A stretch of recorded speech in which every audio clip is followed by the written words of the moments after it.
Okay, now it's time to test my rewired airbag diagnostic module. Battery's hooked up. Here comes the test.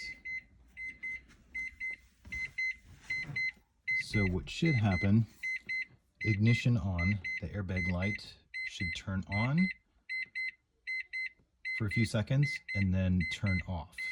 If there's any fault in the system, the airbag light will flash. If it doesn't turn it on at all or beep, then I'm going to delete this video and then just pretend this never happened. Here we go.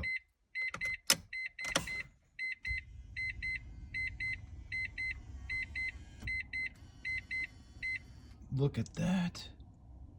It works. Amazing. I fixed it.